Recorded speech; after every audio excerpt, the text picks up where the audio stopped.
नमस्कार दोस्तों।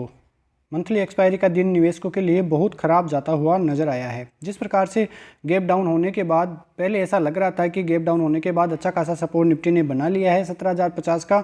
उसके बाद निफ्टी 17,155-56 और फिर 17,200 का लेवल टेस्ट करता हुआ नजर आया और उसके पार जाता भी नजर आया, लेकिन ये लेवल निफ्टी सस्टेन नहीं कर पाया और फिर थोड़ा सा रिट्रेस करके बहुत भयंकर गिरावट के साथ दिन के लो पर ही बंद होने में निफ्टी कामयाब रहा। लेकिन एक बार ऐसा लग रहा था कि लास्ट होते होते कि निफ्टी 17,000 का लेवल भी तोड़ देगा, लेकिन 17,000 के लेवलों को होल्ड करने में निफ्टी कामयाब रहा है।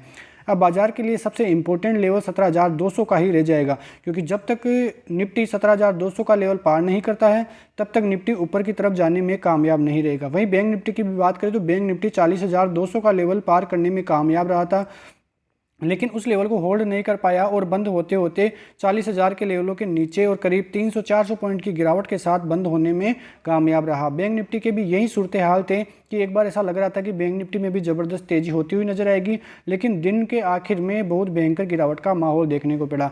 अब ये गिरावट एक ऐसा इंडिकेशन दे जाती है कि बाजार में अभी भी स्ट्रेंथ नहीं है। जब तक बैंक निफ्टी 40,200 के ऊपर और निफ्टी 17,200 के ऊपर नहीं जाता है तब तक बाजार में स्ट्रेंथ आने वाली है नहीं। अब ये कब हो पाएगा ये तो आगे की बात है, लेकिन कल जिस हिसाब से अमेरिकी बाजारों में गिरावट का माहौल देखने को मिला था तो सब डर गए थे कि बहुत भयंकर गिरावट भारतीय बाजारों में भी देखने को मिलेगी, लेकिन भारतीय बाजारों में इसका उलट होता हुआ नजर आया और भारतीय बाजार अच्छी खासी रिकवरी कर रहे थे, लेकिन लास्ट में गिरावट का माहौल देखने को मिला।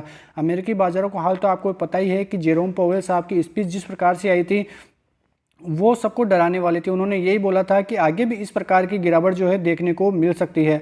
अब अमेरिकी फ्यूचर्स का सूरत हाल देखिए तो अमेरिकी फ्यूचर्स का सूरत हाल तो पॉजिटिव ही बना हुआ था। इसी वजह से भारतीय बाजारों में भी अच्छी खासी रिकवरी देखने को मिली थी, लेकिन उसके बाद डर का माहौल बन गया था और यूरोपियन बाजार का डेटा जो है डराने वाला डेटा है। उसमें FTSE CSE और DAX इंडेक्स में बहुत भयंकर गिरावट का माहौल देखने को मिल रहा है। वही एशियन बाजारों का हाल भी अच्छा नहीं है। वहाँ हैंग सेंग के अलावा निकाई, स्ट्रेस और SGX निफ्टी में गिरावट का माहौल ही देखने को मिल रहा था।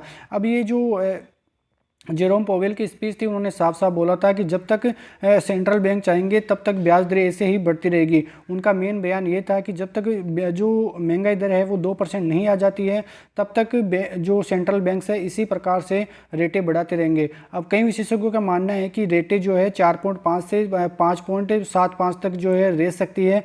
करीब 90% विशेषज्ञों का यही मानना है और यहाँ पे जाके एक एज बन जाएगा और यहाँ से रेट कट होना चालू हो जाएंगे। अब ये रेट कट कब से होती है ये देखने वाली बात रहेगी, लेकिन सबसे इम्पोर्टेंट बात यह है कि जिस दिन से रेट कट होना स्टार्ट हो जाएगी तब से बाजारों में कितनी ज़बरदस्त रैली और महंगाई में कितना जो है कम होता हुआ वो नज़र आता है। वो एक मेन बिंदु है जहाँ से देखने वाली बात होगी। लेकिन भारतीय बाजारों के लिए विशेषज्ञों की यही सलाह है कि भारतीय बाजारों में अभी बाइंग का समय आ गया है, पोर्टफोलियो बनाने का समय आ गया है, तो बहुत अच्छे जो शेयर्स है उसको सिलेक्ट कर सकते हैं। हम भी आगे के वीडियो में आपके लिए लाएंगे कि कौन से जो शेयर्स है फंडामेंटली बहुत स्ट्रॉन्ग है। लेकिन भारतीय बाजारों के लिए कोई भी ऐसी चिंता का माहौल अभी बना हुआ नहीं है।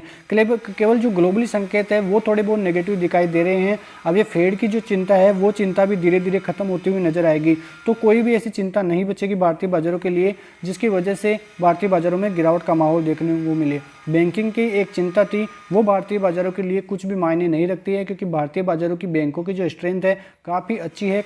जो बैंक्स के पास डिपॉजिट्स काफ़ी अच्छे हैं और गवर्नमेंट जो रिजर्व बैंक है उसका नाम जो है विदेशों में भी शुमार होने लग गया है, क्योंकि जो नीतियां हैं रिजर्व बैंक की वो बहुत ही ज़बरदस्त है और बहुत कठोर जो रणनीतियां है उसकी बदौलत ही भारतीय बैंक बचने में कामयाब रहे हैं। तो आज की खबरें इतनी ही, मिलते हैं अगले वीडियो में। वीडियो अच्छा लगा हो लाइक शेयर सब्सक्राइब कर दीजिए। बहुत बहुत धन्यवाद। जय हिंद, जय भारत।